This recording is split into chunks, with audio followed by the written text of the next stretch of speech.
నమస్కారం. సుఖీ భవకు స్వాగతం. ఈ రోజు సుఖీ భవలో చిన్ని గుండెల్లో చిల్లు విఎస్టి. మగవారికి వయసు పెరిగితే ఇబ్బందే, అతిగా బరువు తగ్గినా ప్రమాదమే. వెరికోస్ వీన్స్ కు సరికొత్త క్లాక్స్ థెరపీ. ఇంకా హెల్త్ టిప్. పుట్టుకతోటి తలెత్తిన కొన్ని రకాల లోపాలు పిల్లల పాలిట పెనుశాపాలుగా పరిణమిస్తూ ఉంటాయి. పసిగుండెలో రంధ్రాలు అలాంటివే. కారణాలేవైనా కావచ్చు, కానీ చిన్ని గుండెల్లో చిల్లుల మూలంగా పసిబిడ్డ జీవితం దుర్భరంగా మారుతుంది. తల్లిదండ్రులకు కూడా తీరని శోకం మిగులుతూ ఉంటుంది. గుండె గదుల్లో సాధారణంగా పై గదుల మధ్య, కింది గదుల మధ్య రంధ్రాలు ఏర్పడుతూ ఉంటాయి. ఎక్కువ మంది పిల్లల్లో గుండె కింది గదుల మధ్య రంధ్రాలు కనిపిస్తూ ఉంటాయి. వీటిని వెంట్రికులర్ సెప్టల్ డిఫెక్ట్స్ అని, వాడుకలో విఎస్డి అని పిలుస్తారు. పసిగుండెలో కింది గదుల మధ్య రంధ్రాలతో తలెత్తే సమస్యలు, వాటికి చికిత్స మార్గాల గురించి ఇప్పుడు తెలుసుకుందాం.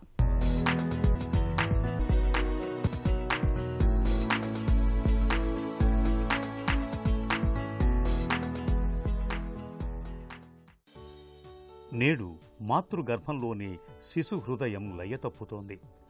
పుట్టుకతోనే పసిగుండెకు చిల్లు పడుతోంది. బాల్యంలోనే బిడ్డ ప్రాణం కుదేలవుతోంది. జన్మతః సంక్రమించే గుండె లోపాలు పసిబిడ్డల పాలిట పెను శాపాలుగా మారుతున్నాయి. తల్లిదండ్రులకు తీరని శోకాలను మిగులుస్తున్నాయి. పుట్టుకతోటి వచ్చే గుండె లోపాల్లో ప్రధానంగా గుండె పై గదుల మధ్య గాని లేదా కింది గదుల మధ్య గాని రంధ్రాలు ఏర్పడుతుంటాయి. ఇలాంటి పరిస్థితిలో చెడు రక్తం, మంచి రక్తం కలిసిపోతుంది. దీంతో పసిపిల్లలు నీలం రంగులోకి మారిపోతుంటారు. పిల్లల్లో ఎక్కువ మందిలో గుండె కింది గదుల మధ్య రంధ్రాలు కనిపిస్తూ ఉంటాయి. గుండెలోని కింది గదుల మధ్య రంధ్రాలను డాక్టర్లు వైద్య పరిభాషలో వెంట్రికులర్ సెప్టల్ డిఫెక్ట్స్ అని పిలుస్తారు. విఎస్టి అంటే వెంట్రికులర్ సెప్టల్ డిఫెక్ట్ అండి. గుండెలో 4 గదులు ఉంటాయండి. పై 2 భాగాల్ని ఏట్రియా అంటారు, కింద 2 భాగాల్ని వెంట్రికల్స్ అంటారండి. సో ఈ వెంట్రికల్స్లో ఉన్న మధ్యలో 2 వెంట్రికల్స్ని డివైడ్ చేయడానికి ఒక గోడలాగా సెప్టమ్ ఉంటుందండి. దీంట్లో ఉండే రంధ్రాన్ని విఎస్టి అంటారు. దీంట్లో మళ్ళీ మనకు కొన్ని రకాలు ఉంటాయండి. మస్కులర్ అని, మెంబ్రేనస్ అని, ఇన్లెట్ అని, అవుట్లెట్ అని, అలా చాలా రకాల విఎస్టీస్ ఉంటాయి. యూజువల్గా మనకు మేనరికం పెళ్ళిళ్ళు అంటారండి. మేనరికం పెళ్ళిళ్ళు అంటే క్లోజ్గా రిలేటివ్స్లో మనం పెళ్లి చేసుకున్న తర్వాత ఒకవేళ ఎవరికైనా ఏదైనా జనుపారమైన సమస్యలు ఉంటే అవి మన పిల్లల్లో కానీ తర్వాత వాళ్ళ ఫ్యూచర్ జనరేషన్స్లో కానీ రావచ్చండి.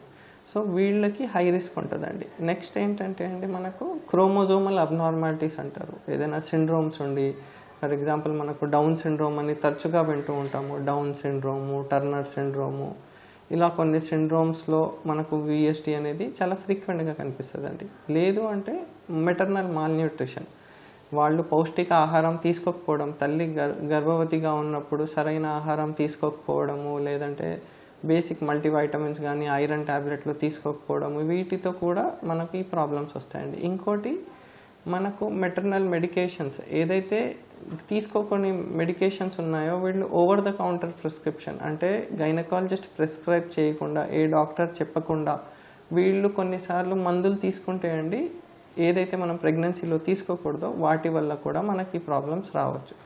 కొన్నిసార్లు ఏంటంటే అండి, కొన్ని రకాల గుండె సమస్యలు ఉంటాయి, అవి ఫ్యామిలీస్లో రన్ అవుతాయండి. ఈ విఎస్టి కూడా అంతే. ఒకవేళ ఫాదర్కి కానీ మదర్కి కానీ పుట్టినప్పుడు ఈ విఎస్టి అనేది ఉంది అంటే మన నెక్స్ట్ జనరేషన్స్లో కూడా ఇది రావచ్చు. వాళ్ళకు పుట్టే బిడ్డల్లో కానీ, ఒకవేళ ముందు పుట్టిన బిడ్డకి విఎస్టి ఉంది అంటే నెక్స్ట్ పుట్టే బాబుకు కూడా ఉండే అవకాశం ఉంటుంది. సో వాళ్ళకి కూడా స్క్రీనింగ్ చేయించాలి. విఎస్డి గుండె కింది గదుల మధ్య గోడకు ఏర్పడిన రంధ్రం. ఇలాంటి పరిస్థితిలో గుండె నుంచి సాధారణ రక్త ప్రసరణ జరగటానికి ఆటంకం కలుగుతుంది. ఫలితంగా కుడి, ఎడమ జఠరికలపై ఒత్తిడి పెరుగుతుంది. దీంతో క్రమంగా గుండె పరిమాణం పెరిగిపోతూ వస్తుంది. విఎస్డి రంధ్రం ఉన్నప్పుడు పిల్లల్లో శ్వాస రేటు తగ్గిపోవటం, చర్మం పాలిపోవటం, వేగంగా శ్వాస తీసుకోవటం, నాడీ వేగం పెరగటం, తరచూ ఇన్ఫెక్షన్లు సోకటం, ఎదుగుదల మందగించటం వంటి లక్షణాలు కనిపిస్తాయి. అయితే పిల్లల్లో గుండె జబ్బులు ఉన్నప్పుడు వాటి లక్షణాలు బయటకు కనిపించవచ్చు లేదా కనిపించకపోవచ్చు. మనకు విఎస్టి ఒకవేళ ఉంది అంటే అండి, అది సైజ్ని బట్టి మనకు సిమ్టమ్స్ ఉంటాయండి. కొన్నిసార్లు చిన్నగా ఉంది అనుకోండి రంధ్రము, మనకు డాక్టర్ గారు స్థెత్ పెడితే మీకు మర్మర్ సౌండ్ వస్తుందండి, అబ్నార్మల్ సౌండ్ ఉంది అని ఆయన మనకు స్క్రీనింగ్కి పంపిస్తారు. ఒకవేళ మోడరేట్ సైజ్ కానీ లార్జ్ అంటే పెద్ద సైజ్ విఎస్టీస్ ఉన్నాయి అంటే వీళ్ళకి ఊపిరితిత్తులకి రక్త ప్రవాహం ఎక్కువ వెళ్ళడం వల్ల ఏమవుతుందంటే అండి, బరువు సరిగ్గా పెరగకపోవడము, తరచుగా వీళ్ళకి న్యూమోనియాలు రావడము, అడ్మిట్ అయ్యే అవసరం పడడము న్యూమోనియా కోసము, లేదంటే మనకు పాలు తాగేటప్పుడు కానీ ఏదైనా ఆడుకునేటప్పుడు విపరీతంగా చెమటలు పట్టడము, అలసిపోవడము, ఆయాసపడము, ఇలాంటి ఇబ్బందులు మనకు ఫ్రీక్వెంట్గా కనిపిస్తాయండి. ఒకవేళ ఈ విఎస్టీ ఇలానే వదిలేశారు, ఒకవేళ మోడరేట్ నుండి లార్జ్ సైజ్ విఎస్టీ వదిలేశారు అంటే మనకు 2-3 ఇయర్స్ తర్వాత స్లోగా ఊపిరితిత్తుల్లో ప్రెషర్ పెరిగిపోయి పల్మనరీ ఆర్టీరియల్ హైపర్ టెన్షన్ అంటారండి. ఈ ప్రెషర్స్ పెరిగిపోవడం వల్ల ఐసెన్మెంగర్ సిండ్రోమ్ అంటారు. అప్పుడు మనం విఎస్టీ క్లోజ్ చేయలేము. సో ఏ విఎస్టీ ఉన్నా మనము తొందరగా చూపించుకొని దాన్ని సైజ్ని బట్టి తొందరగా ట్రీట్మెంట్ తీసుకోవాల్సి ఉంటుందండి. ఐసెన్మెంగర్ సిండ్రోమ్ అంటే పిల్లలు తర్వాత నీలంగా అయిపోతారండి, చేతులు కాళ్ళు నీలంగా అయిపోయి ఊపిరితిత్తులు బాగా డ్యామేజ్ అయ్యి ఇబ్బందులు పెరిగిపోతాయండి. అప్పుడు మనం విఎస్టీని క్లోజ్ చేయలేము. విఎస్టీ ఒకవేళ మనకు లార్జ్ విఎస్టీ కానీ మోడరేట్ సైజ్డ్ విఎస్టీ ఉందంటే ప్రమాదకరం అండి. ఎందుకంటే వీటి వల్ల మనకి ఇబ్బందులు ఏమొస్తాయంటే అండి, ఫ్రీక్వెంట్గా ఈ న్యూమోనియాస్ వస్తాయన్నాను కదండి, ఈ న్యూమోనియాస్ వల్ల నార్మల్ పిల్లలకే మనకు 5 to 7 days టైం పడుతుందండి న్యూమోనియా నుండి కోలుకోవడానికి. ఒకవేళ ఏదైనా హార్ట్ డిసీజ్ ఉంది, విఎస్టీ లాంటిది ఉందంటే వీళ్ళకి వెంటిలేటర్ అవసరం పడడము, న్యూమోనియా బ్యాడ్ అయిపోవడము, కొన్నిసార్లు సడన్గా కార్డియాక్ అరెస్ట్ కూడా అయిపోతాయండి ఈ న్యూమోనియాస్ వల్ల. సో ఒకవేళ ఫ్రీక్వెంట్ ఇన్ఫెక్షన్స్ వస్తున్నాయంటే ఆ విఎస్టీని మనము తొందరగా ట్రీట్మెంట్ తీసుకోవాలండి. సో ఒకవేళ ఈ టైంలో కూడా మిస్ అయ్యారు, న్యూమోనియాస్ వచ్చినా వీళ్ళు చూపించుకోలేదు, లేదంటే ట్రీట్మెంట్ అవ్వలేదు అంటే ఇది Eisenmenger syndrome, pulmonary arterial hypertension, ఈ ఇబ్బందులు రావచ్చండి. లేదా హార్ట్ ఫెయిల్యూర్, గుండె వీక్గా అయిపోవడము, వీళ్ళు అసలు బరువు పెరగరు, ఫెయిల్యూర్ టు థ్రైవ్, ఈ ఇబ్బందులు ఉంటాయండి వీళ్ళల్లో. ఫస్ట్ మనం డౌట్ వచ్చేది ఏంటంటే అండి, ఒకవేళ బరువు పెరగట్లేదు బాబుకి, లేదా ఏదైనా అబ్నార్మల్ సౌండ్ వస్తుంది స్టెత్ పెడితే, లేదంటే పాలు తాగేటప్పుడు అలసిపోతున్నారు అంటున్నారు, ఇవన్నీ మనకు ఫస్ట్ డౌట్ రైజ్ చేస్తాయండి బాబుకి గుండెలో ఏదైనా రంధ్రం ఉన్నట్టు, బరువు పెరగకపోవడం. సో వీటితో ఫస్ట్ మనం స్క్రీనింగ్ చెస్ట్ ఎక్స్రే చేస్తే హార్ట్ సైజ్ పెద్దగా ఉండడము, ఈసీజీలో పలు రకాల చేంజెస్ ఉండడము, నెక్స్ట్ 2Dకో చేస్తే మనకు విఎస్టీ సైజ్ ఎంత ఉంది, అది ఎటువైపు ఉంది, ఏ టైప్ ఆఫ్ విఎస్టీ, దాని ట్రీట్మెంట్ ప్లాన్ అన్నీ మనకు 2Dకో ద్వారా కన్ఫర్మ్ చేసుకోగలుగుతామండి. దాంతోపాటు కొన్నిసార్లు రంధ్రాలు ఒక్కటే కాదండి, దీంతోపాటు దాని చుట్టుపక్కల ఉన్న కవాటాలు, లేదంటే రక్తనాళాలు చిన్నగా ఉండడము, లేకపోతే కవాటం లీకేజ్, ఇలాంటి అడిషనల్ ప్రాబ్లమ్స్ కూడా ఉండొచ్చండి. అలాంటివి ఉంటే మనం తొందరగా సర్జరీకి పుష్ చేస్తామండి. పిల్లల్లో 4-5 ఏళ్లు వయసు వచ్చేసరికల్లా గుండె కింది గదుల మధ్య ఏర్పడిన విఎస్డి రంధ్రాలు చాలా వరకు వాటంతట అవే మూసుకొని పోతుంటాయి, లేదా రంధ్రాలు గుండెకు ఏమాత్రం హాని కలిగించని విధంగా చిన్నగా మారిపోతాయి. విఎస్డి రంధ్రాలు మరీ పెద్దగా ఉన్నప్పుడు మాత్రమే సర్జరీ దాకా వెళ్లాల్సి ఉంటుంది. ముందుగా పల్మనరీ ఆర్టరీ బ్యాండింగ్ అనే చికిత్స సాయంతో రక్త ప్రసరణపై ఒత్తిడిని తగ్గిస్తారు.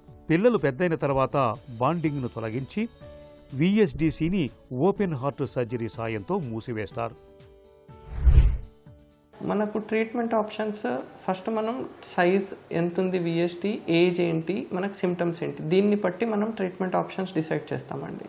ఒకవేళ పెద్ద సైజు రంధ్రం ఉంది, అసలు బరువు పెరగట్లేదు, అసలు విపరీతంగా న్యూమోనియాలు వస్తున్నాయంటే మనం ఎంత తొందరగా అయితే అంత తొందరగా ఆపరేషన్ చేయాలండి విఎస్టీకి. ఒకవేళ మనకు మందుల ద్వారా కొద్దిగా గుండె మీద ఒత్తిడి తగ్గి బరువు పెరుగుతున్నాడంటే 6 నెలల లోపల మనం ఆపరేషన్ చేస్తామండి. ఒకవేళ ఇది దీంతో పాటు చుట్టుపక్కల ఉన్న కవాటాలు లీకేజ్ అవి ఉన్నా మనం వెంటనే ఆపరేషన్ చేయించాలండి. చిన్న సైజు విఎస్టీస్ ఉన్నాయంటే దానికోసం మనం వెయిట్ చేసి ఫాలోఅప్స్ చేసుకుంటూ, ఒకవేళ బాగానే ఉంటుంది, ఏ ఇబ్బంది లేదంటే మనం రెగ్యులర్ చెకప్ చేసుకుంటూ డెంటల్ చెకప్లు చేయించుకుంటూ ఉండాలండి. ఎందుకంటే పళ్ళల్లో ఏదైనా ఇన్ఫెక్షన్ వస్తే అది మన గుండె వరకు పాకే సమస్య ఉంటుంది, ఇన్ఫెక్టివ్ ఎండోకార్డైటిస్ అంటారు. ఇది మనకు చాలా డేంజరస్ కాంప్లికేషన్ అండి. అదొకటి రాకుండా వీళ్ళు ఫ్రీక్వెంట్ డెంటల్ చెకప్స్ చేయించుకుంటూ ఉండాలి. ఈ చిన్న సైజు రంధ్రాలు ఉంటాయి, కొన్నిసార్లు మనం అది విఎస్టీని డివైస్ క్లోజర్ చేసేయచ్చండి, స్మాల్ కానీ మీడియం సైజు ఉంటాయి. మనము చిన్నప్పుడే <1 year లోపల లార్జ్ విఎస్టీస్ క్లోజ్ చేసామంటే వీళ్ళు యూజువల్గా బాగుంటారండి, ఎటువంటి ఇబ్బంది ఉండదు. కానీ ఫ్రీక్వెంట్ చెకప్స్కి చూసుకుంటూ ఉండాలి. ఎందుకంటే కొన్నిసార్లు దాని చుట్టుపక్కల కవాటాలు లీకేజ్ ఇట్లాంటివి ఉండొచ్చండి. అవేమీ లేవు అంటే మనం జస్ట్ రొటీన్ చెకప్స్ చేసుకుంటే సరిపోతుందండి. లైఫ్ స్టైల్ బాగుంటుంది, లైఫ్ ఎక్స్పెక్టెన్సీ బాగుంటుంది, వేరే పిల్లలతో సరి సమానంగా ఎదుగుతారు, నార్మల్ ఉంటారు, ఏ ఇబ్బంది ఉండదు. సో ఒకవేళ మనం డివైస్ చేసి రంధ్రాన్ని మూసాము అంటే ఫస్ట్ 6 months వరకు ఆస్పిరిన్ అనే ఒక ట్యాబ్లెట్ ఇస్తాం, అది ఖచ్చితంగా వేసుకోవాలండి. దాని తర్వాత ఎటువంటి మందులు అవసరం ఉండవు. జస్ట్ రొటీన్గా మన దగ్గర చెకప్లకి సంవత్సరానికి 2 సంవత్సరాలకు ఒకసారి వస్తే సరిపోతుందండి. పసిబిడ్డల పాలిట ప్రాణాంతకంగా పరిణమిస్తోన్న గుండెలో లోపాలని నివారించటం అన్నది చాలా వరకు మన చేతుల్లోనే ఉంది. పిల్లల్లో గుండె జబ్బుల్ని నివారించటానికి మేనరికపు వివాహాలకు దూరంగా ఉండాలి. గర్భిణీలు రూబెల్లా టీకాను తప్పనిసరిగా తీసుకోవాలి. గర్భిణీ దశలో తప్పనిసరిగా ఫీటల్ ఎకో చేయించుకోవాలి. పిల్లల్లో గొంతు ఇన్ఫెక్షన్లకు సకాలంలో చికిత్స ఇప్పించాలి. రుమాటిక్ ఫీవర్ వచ్చినప్పుడు సత్వరమే చికిత్సను ఇప్పించాలి. ఈ జాగ్రత్తలు పిల్లల్లో గుండె జబ్బుల్ని చాలా వరకు నివారిస్తాయి. హెల్త్ న్యూస్ మీకోసం.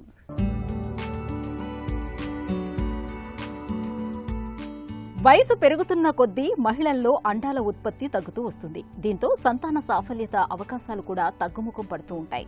అయితే మగవాళ్లలో వయసుతో పాటు సంతాన సాఫల్యత విషయంలో ఎలాంటి మార్పులు వస్తాయి? ఈ దిశగా లండన్లోని కింగ్స్ కాలేజీ, యూకే ట్విన్స్ సంస్థలు కలిసి ఒక అధ్యయనం నిర్వహించాయి. మగవాళ్లలో వయసు పెరుగుతున్న కొద్దీ వీర్యకణాల కదలికల్లో వేగం మందగించడం, వాటి సంఖ్య తగ్గిపోవటం జరుగుతుంది. వాటికి తోడు DNA ఎర్రర్స్ అనేవి కూడా తలెత్తుతున్నట్లు పరిశోధకులు గుర్తించారు. అంటే జీవనశైలిలో వచ్చిన మార్పులు, పెరుగుతున్న వయసు కారణంగా వీర్యకణాల్లో ఆక్సిడేటివ్ స్ట్రెస్ అనేది ఏర్పడుతుంది. దీంతో కణ విభజన సమయంలో కణం నుంచి కణానికి DNA మ్యుటేషన్స్ జరిగినప్పుడు కొన్ని పొరపాట్లు జరుగుతూ ఉంటాయి. అలా పొరపాట్లన్నీ ఏకమైన అవే DNA ఎర్రర్స్ గా మారి చాలాసార్లు గర్భస్రావానికి దారితీయడం, పుట్టబోయే పిల్లల్లో ఎదుగుదల లోపాలు ఏర్పడడం, మరికొన్నిసార్లు ప్రాణాంతక క్యాన్సర్ల వంటివి రావడం కూడా జరగొచ్చని పరిశోధకులు పేర్కొంటున్నారు. అదే చిన్న వయసు మగవారిలో ఈ DNA ఎర్రర్స్ అనేవి చాలా తక్కువగా ఉండి పిల్లల్లో ఇలాంటివి అనారోగ్యాలు వచ్చే సమస్య తక్కువగా ఉంటుందని శాస్త్రవేత్తలు చెబుతున్నారు. మన ఆరోగ్యానికి గుదిబండల్లాంటి బరువును వదిలించుకునేందుకు మనలో చాలా మంది చేయని ప్రయత్నం అంటూ ఉండదు. బరువును తగ్గించుకోవటానికి డైటింగులు మొదలుకొని వ్యాయామాలు, అవసరమైతే మందుల సాయం కూడా తీసుకుంటూ ఉంటారు. ఈ జాగ్రత్తలతో చాలా వరకు మన బరువు అదుపులోకి వచ్చేస్తూ ఉంటుంది. అయితే ఈ హడావిడిలో మరీ బరువు కోల్పోకుండా చూసుకోవటము ముఖ్యమే. అతిగా బరువు తగ్గితే అది మన ఆయుష్ను సైతం తగ్గించేస్తుందని అంటారు నిపుణులు. ఈ నేపథ్యంలో అతిగా బరువు తగ్గటం ఎందుకు మంచిది కాదు? ఇప్పుడు తెలుసుకుందాం.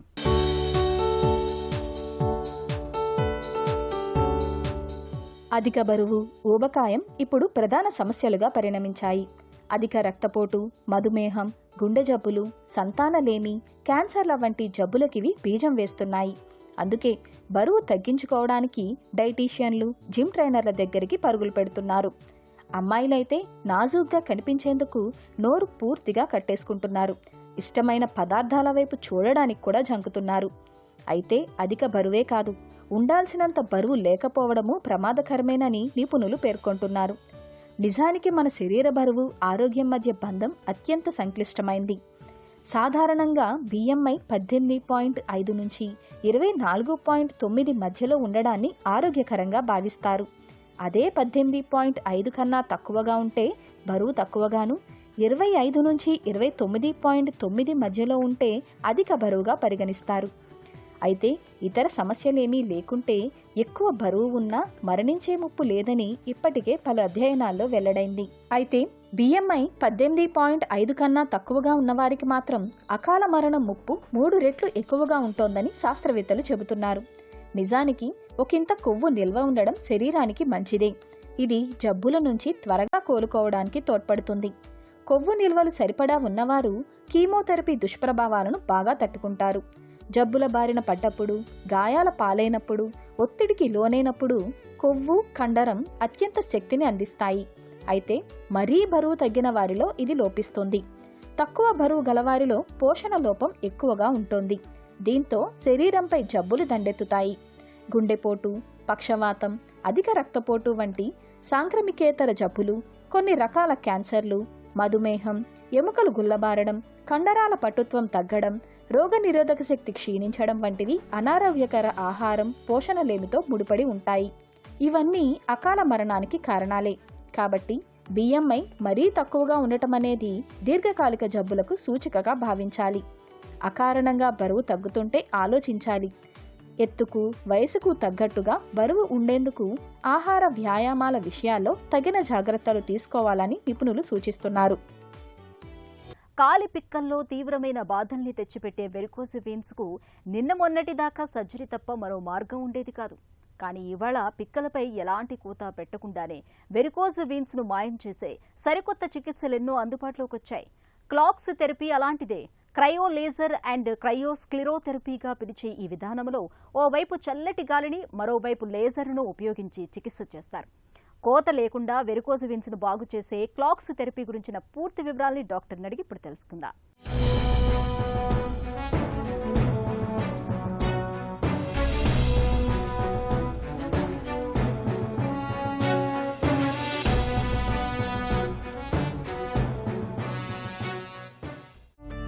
వెరికోస్ వీన్స్ అంటే ఏంటి? ముందుగా వారికోస్ వెయిన్స్ అనేది చాలా కామన్ ప్రాబ్లం అయిపోయింది మన ఇండియాలో. ఈ వారికోస్ వెయిన్స్ ప్రతి 10 మందిలో ఒక 4 నుంచి 5 ఉంటుందంటే అతిశయోక్తి కాదు. సో ఈ వారికోస్ వెయిన్స్ అంటే ఏంటంటే, మనకు చెడు రక్తనాళం ఏదైతే కింద నుంచి రక్తాన్ని మళ్ళీ పైకి తీసుకెళ్లాల్సిన రక్తనాళాలు ఉన్నాయో, దానిలో రక్తము మంచిగా పైకి సర్క్యులేషన్ అవ్వకుండా సర్క్యులేషన్లో ప్రాబ్లం అవటం వల్ల జమ అయ్యేదాన్ని వారికోస్ వెయిన్స్ అంటాం. సో ఇది ఒక వాస్కులర్ ప్రాబ్లం అని చాలామంది గమనించారు. చాలామంది ఇదేదో సర్జికల్ ప్రాబ్లమే కదా అని జనరల్ సర్జన్స్ దగ్గరకో, లేకపోతే కొంతమంది ఎవరు ఆయుర్వేదిక్ ట్రీట్మెంట్స్ అనో రకరకాలు వెళ్తూ ఉంటారు. ఫస్ట్ ఇది ఒక వాస్కులర్ ప్రాబ్లం అని గుర్తించి దీనికి ఒక వాస్కులర్ సర్జన్ దగ్గరకు వచ్చినట్టయితే అది ఏ స్టేజ్లో ఉంది ఏంటి అనేది చెప్తారు. వెరికోస్ వీన్స్లో ఎన్ని దశలు ఉంటాయి? దీనిలో ముందుగానే వచ్చే స్టేజ్ అనేది స్పైడర్ వెయిన్స్ అని ఉంటాయండి. ఇది స్పైడర్ వెయిన్స్ అంటే ఏంటంటే, మన కాళ్ళల్లో తొడ భాగంలో కానీ కింద పిక్కల భాగంలో కానీ చిన్న చిన్న సన్నటి బ్లూయిష్ వెయిన్స్ మన ఒక సాలిడ్ ఒక వెబ్ లాగా, అంటే సాలిడ్ గూడులాగా మనకి స్పైడర్ వెయిన్స్ కనిపిస్తాయండి. ఇవి ముందుగానే వారికోస్ వెయిన్స్ యొక్క ప్రాబ్లమ్ని సూచిస్తున్నాయని కూడా మనం అనుకోవచ్చు. ఇంకొంతమందిలో ఏంటంటే వారికోస్ వెయిన్స్తో పాటు కలిపి కూడా ఈ స్పైడర్ వెయిన్స్ అనేవి ఉంటాయి. ఇంతకాలం మనకి స్పైడర్ వెయిన్స్కి అనేది ప్రాపర్ ట్రీట్మెంట్ అనేది లేదు. వారికోస్ వెయిన్స్కి అయితే చిన్న సూదితోనే గ్లూ ట్రీట్మెంట్ అని, లేజర్ ట్రీట్మెంట్ అని అందుబాటులో ఉన్నాయి. అవి చక్కగా ఒక రోజులోనే ట్రీట్మెంట్ చేయించుకొని నడుచుకుంటూ వెళ్ళిపోయే ప్రక్రియలు. ఇలాంటివి పూర్తిగా వారికోస్ వెయిన్స్ అయ్యాక ట్రీట్మెంట్స్ ఉన్నాయి.